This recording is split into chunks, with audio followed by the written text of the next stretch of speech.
Good Monday, Bourbon Prepper. Weekend, storm, sump pump, failure, basement flooded a little bit. Solution, I unplugged the sump pump, plugged it back in, and whacked the pump, and it started working.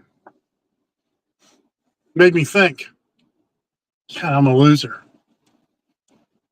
What could I have done differently? I don't know. You must have had a short or something. Hi, how's everybody doing today? Yeah, yesterday, bulk of my day was drying my basement. It dried pretty quickly. The sump pump started working right away. Went downstairs, unplugged it, waited 30 seconds, plugged it back in, and smacked the plumbing that brings the water from the sump pump outside. And it pumped away. It sumped away. I don't know what else I could have done differently. And that's not necessarily true. I know what I could have done differently. Probably have a battery backup to the sump pump. I'm going to look into that. Although I have full solar panels on my house, right now the batteries aren't activated because of a MIDI component. That's what happens when you get battery backup and the SunPower solar goes out of business. They go bankrupt because they sucked financially after they got bought out by some other people. But these are the times we live in. Which made me think, what do other preppers and suburbans and urbans and rural folk deal with when it comes to your homestead? How much of that can you fix on your own? And how much can you not? I'm not a handyman by nature when it comes to mechanics, but I'm learning more and more every day.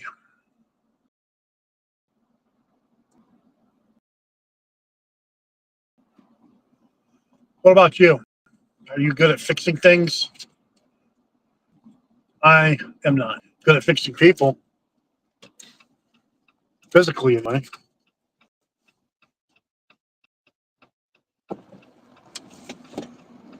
Second week of school around here, the buses are out. People are forgetting you gotta stop the bus stops.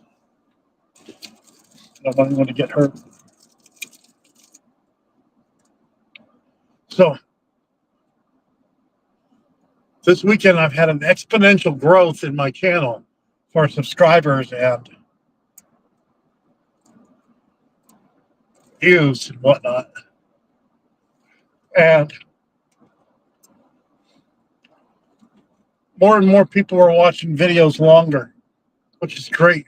So I'm starting to make longer videos now for more watching content.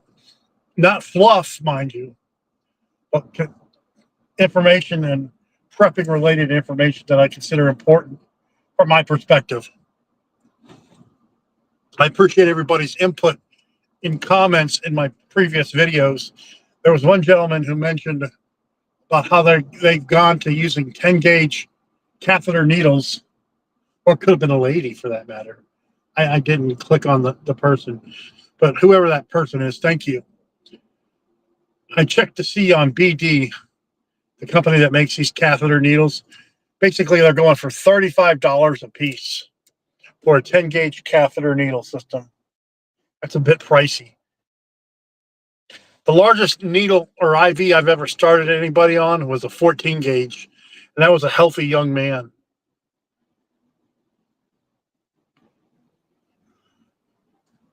And I think I've only done that a few times.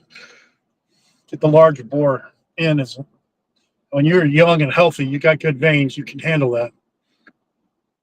I understand what he was talking about, how the smaller catheters like a 12 gauge or a 14 gauge sticking into the pleural cavity will plug up. So you might as well go with a big bore 10 gauge. And then I was looking online, and they do have a company that sells 10 gauge needle decompression, which is basically an IV catheter with a needle. Then I looked to see if there were any ear piercing kits disguised as IV catheters. They don't have any in 10 gauge. They have the needles in 10 gauge, but not the catheter. You don't want to leave a 10 gauge needle in someone's chest in the pleural cavity. Excuse me. I hope that makes sense to people. Just thinking about that for a minute. Drinking water today. Woke up at 3, of course, because that issue with my sump pump made me think about another video that I can use. So I started working on it, and I'm probably going to be a couple days or a week or so before it's done. But yeah, video. The garden pretty much harvested all the zucchini, and my wife made it. I don't know what she got inspired. She made some zucchini with some zucchini soup, and she basically cooked it with some seasonings, and there's no meat in it, and it's delicious. But then she ended up giving most of my zucchini away to some neighbors. Whatever. But we found a good recipe, and it's delicious. And the thing is, if we had to, we could freeze dry that zucchini soup and just add water to it as a base. So this morning for breakfast, I had some zucchini soup, and guess what? I had a little bacon grease to it, and some hot pepper, and that's what I ate for breakfast. And my tummy loves it.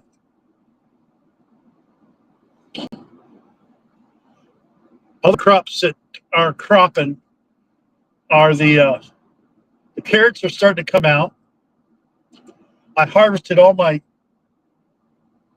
purple potatoes, and I'm going to just be honest with you. They're small potatoes. I'm a little disappointed. They're not big potatoes, just small potatoes. I was expecting more, but I guess purple potatoes are small.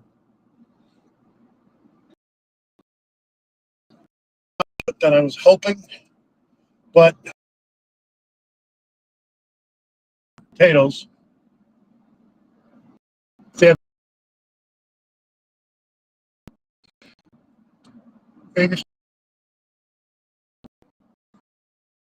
I know I can potato, but if that makes sense for next year. I've got a bunch of lima beans that are getting ready. So the trick with the lima beans and the pinto beans I'm learning is don't pick them early. Wait till they are dry and then off the vine. Now they're fully developed. I started picking some yesterday, and I just wanted to see what stages. Excuse me. And no, wait till they're the best ones were the ones that were dried out. Compost the shell for leave it for next day. So I compost everything. The zucchini leaves, these gigantic Jurassic Park looking leaves, and they got big this year. I'm composting all those too. I have them in my open compost bin, and I start smashing them down, breaking it down, as it were. And that gave room for my carrots to get some more air to grow, and my tomatoes some more air to grow. The eggplant are growing. I don't have any I can harvest yet. Again, talk about mistakes. I've made a few this year. One when my wife said she wanted zucchini, I made zucchini. And then, of course, she's not going to listen to this anyway. She complained that I made too much. Last year, she complained that I made too many tomatoes. So I cut back on the, I think I have about 8 good tomato plants growing right now. And they're going to be giant tomatoes.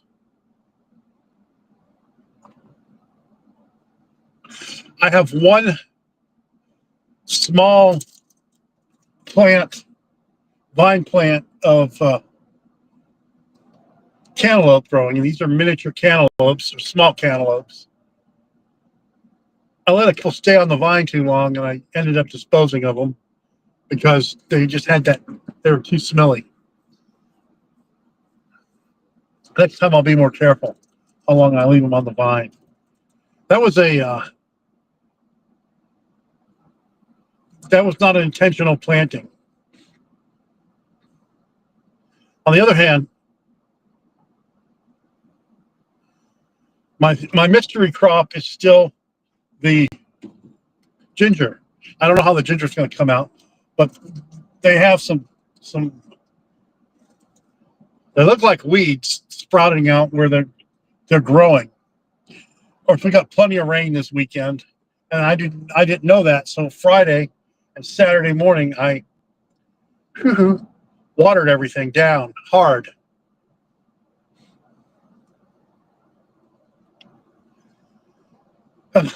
Last but not least, the sweet potatoes. I can't tell when the sweet potatoes are done, but the way to tell, well, they're not done. Let me rephrase that. They'll be done when the vines die off. And when you know they die off, that's when you can harvest the sweet potatoes. Or you can leave them in my raised beds. When you're ready, you just pull them out.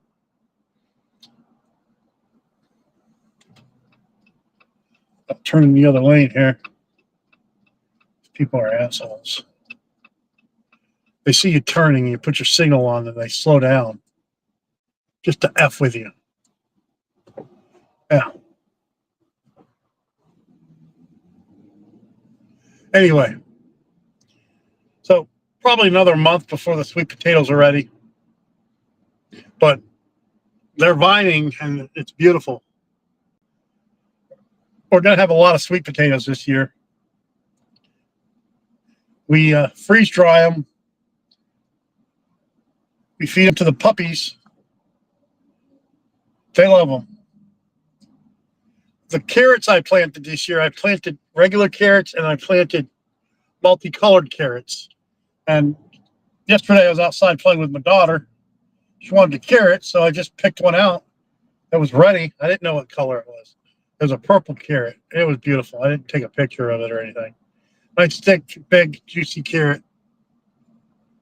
We're going to have some good carrots this year. And so where I harvested the zucchini and the purple potatoes, I immediately planted carrots for a late fall harvest. Now, carrots take a while to grow. I can't fix that. And I'm going to research how I can accelerate their growth. I don't know. I sort of just let things happen naturally. So that's my update at this day for my prepper garden, survival garden, as it were. Still don't know how the ginger is going to come out.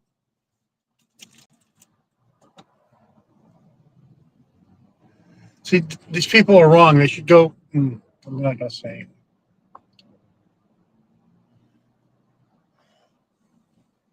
So usually on Mondays, I used to work from home, but they took that away. And I used to work, not play around. And then Mondays were just days where I would do telephone visits. And it was work. They took that away. And now Mondays, I don't have one specific day where I do telephone visits. I'm going to be doing face-to-face visits all day, intermixed with telephone visits. And my administrative staff, they're not going to pay attention to scheduling, and they're going to double or triple book my patients. Again, how am I supposed to see someone in person, on the phone, and in video at the same time? I don't know. Now, quit complaining about first world problems. Well, I take each visit seriously. Oh. So what are some concerns you have about your home or your homestead that you need fixed? I learn as I go. I learn what I don't know and what I would like to know and what I could learn better. And the great thing is, let's just be honest, there's so much reference on YouTube, Reddit, wherever you get your resources to learn how to do something without getting yourself electrocuted.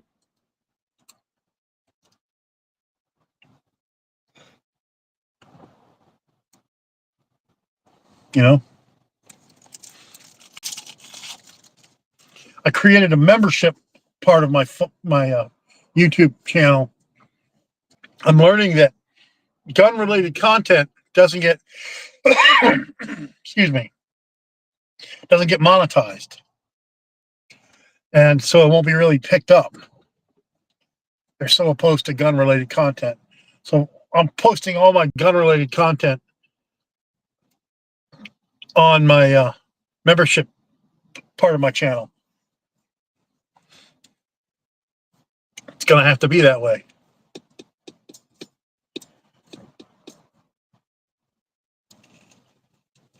And I don't even do anything dramatic with my gun-related content. I don't do any live streams with it. I've learned you don't dare do that.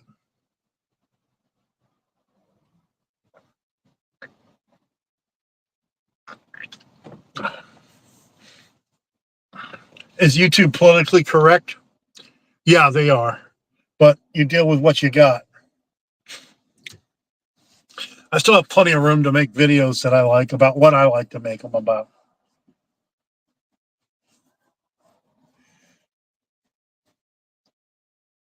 Stuck in traffic. I'm going to be late for work. Of course, it's on Monday, so it's trash day. It's 7:30, Suburban Prepper, Central Time. I want you to watch my video. I dropped it out. Is that the right word? Shit it out? No.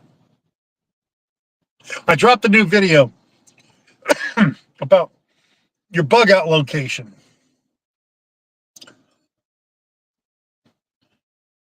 Somewhat of a fantastical voyage. I don't know. How you prepare your bug out location before you get there. In other words, what supplies would you keep on hand at your bug out location secretly? No, they're cutting the grass. It's not. That's what's going on.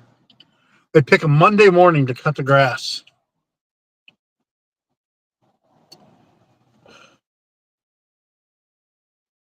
This is not good.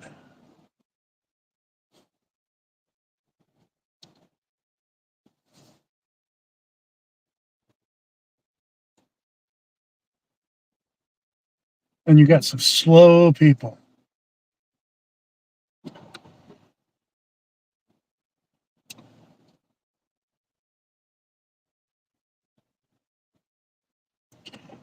Excuse me for the awkward moment of silence. I'm trying to see when I can turn in the other lane. Well, I just wanted to do a quick intro and see how everybody's doing.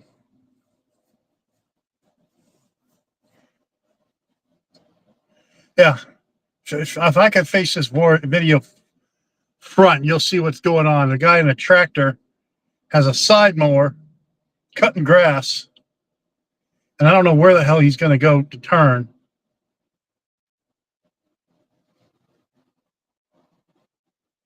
Must be contracted by the city or the town that I live in here.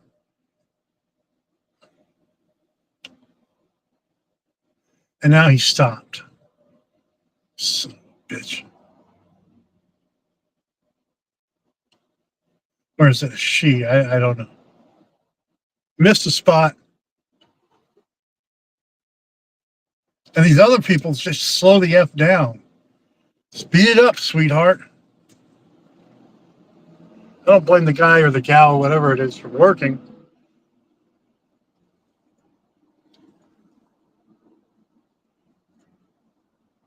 People are so inconvenienced for having to slow down for 30 seconds. It's okay. It's just at a pretty busy intersection cut off.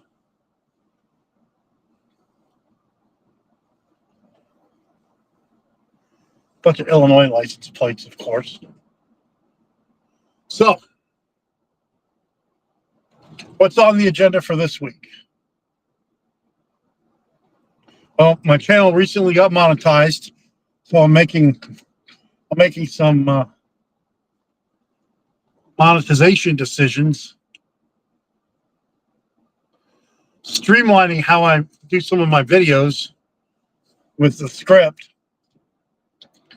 So instead of having to rewrite every time I do a call to action to watch another video, in that video, I'm having them all rewritten and just insert it in the script when it's appropriate. Some video ideas that I still want to make are some more medical videos, not just individual first aid kit, but the different medic bags that I like to pack and stock and store and the supplies I store. And I realize I have all this stuff on hand and I can make some beautiful educational videos.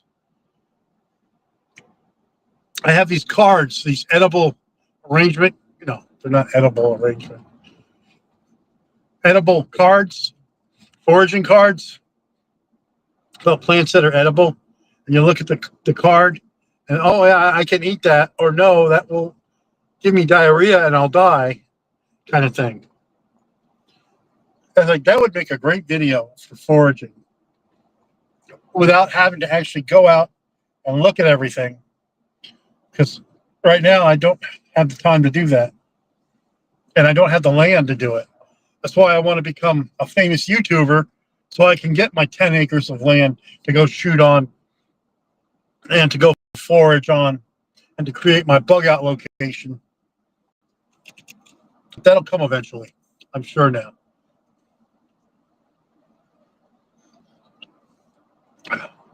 Oh my God. Someone's smoking in their car with the window down.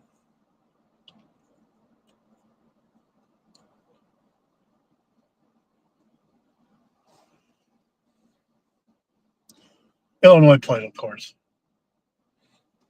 So around here where I live at in Northwest Indiana, the price of gas is somewhat higher in Illinois than it is in Indiana. I don't know what it is, but it's high. Price of cigarettes in Illinois are astronomical. They're somewhat cheaper in Indiana. Now, they're not cheap, but it amazes me how someone can smoke a pack a day or half a pack a day, whatever the amount. Let's say it's $8, $9 a pack, but yet don't have enough money to pay for a prescription that costs $5 a month because money's short or money's tight. So you can buy a pack of cigarettes a day Do you understand where I get a little frustrated when a patient tells me that?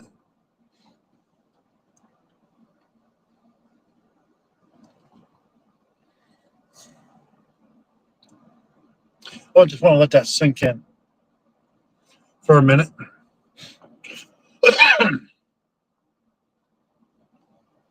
So I want to discuss one piece of equipment that I have that I won off, or I didn't win. I was the highest bidder. It was not a win, though. Let's just leave it at that, because I had to pay for all the shipping and everything, and that was more expensive than the gear. But I got this portable ventilator. In other words, you connect the patient on a vent to this device while you're going somewhere. Now, it doesn't come with an oxygen tube, so if you use it as is, it would just be room air, which is what, 28% oxygen? Anyway, you usually think of intubated patients with an ET tube, right? I could see other purposes for it. And then I wonder how that contrasts with a BiPAP machine, basically a CPAP that breathes in and out of room air. Okay, some vents in the ICU, they're on a BiPAP setting where it breathes in a certain amount of air at the patient when the patient breathes, and then it breathes it out when the patient exhales. It's a good way to develop strength in the lungs. It's called a BiPAP setting. Well, some people that have some severe central sleep apnea, a CPAP, which says that continuous positive airway pressure, just breathes the air in and the patient breathes it out. But with central sleep apnea from the brain and some head trauma or after a stroke, sometimes you need that BiPAP setting, the one where it helps you breathe in and out. And it's a weird setting. I've experienced that in flight medic school, where the barometric pressure was different, where it was easy to breathe in. We didn't have to force air in.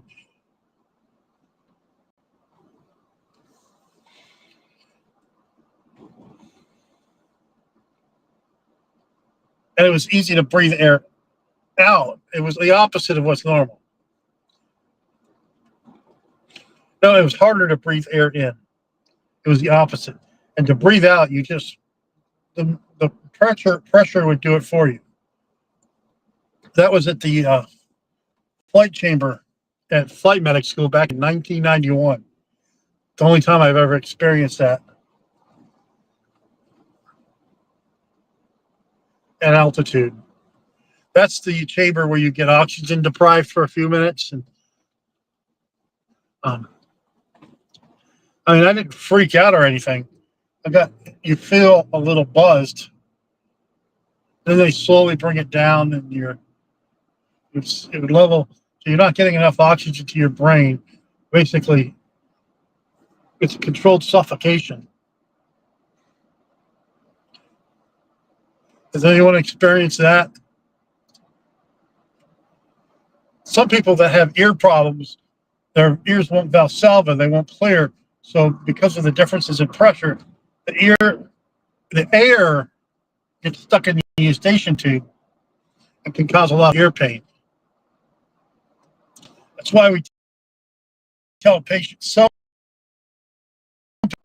Sudafed for the flight, and it needs to be in a prescribed bottle. You just can't take a 130 milligram or a 60 milligram Sudafed, and it releases that barrel pressure. And I've encountered that probably 3 times in primary care, where someone thought they had an ear infection, and no, it's just barometric pressure.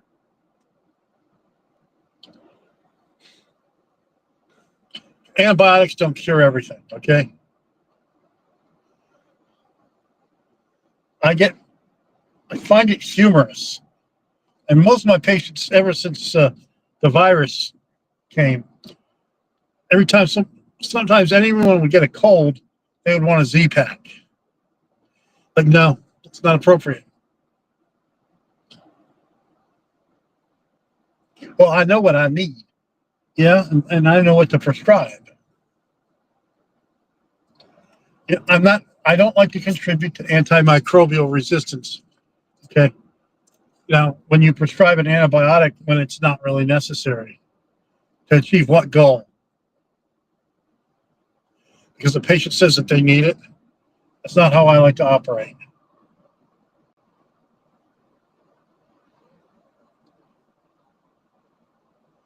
I have some patients that insist.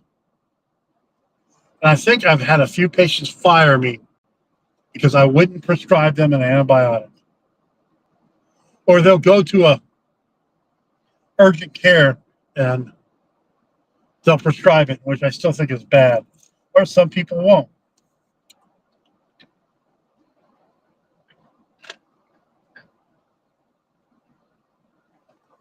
Excuse me. This is just water. Gotta drink water today. So,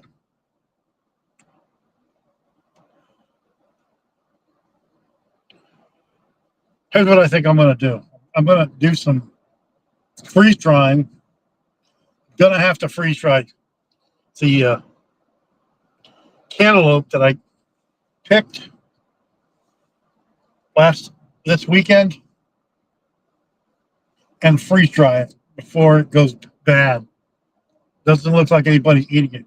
And I don't like it raw. I like it freeze dried myself. So that's something I'm going to do today when I get home. Freeze dry the cantaloupe. I've got it all cut up into pieces. It's just a matter of freeze drying it. Probably 4 or 5 little small cantaloupe, or 6 that I did before. I had like 2 of them that I had to just not use this for a food source. They were too sweet.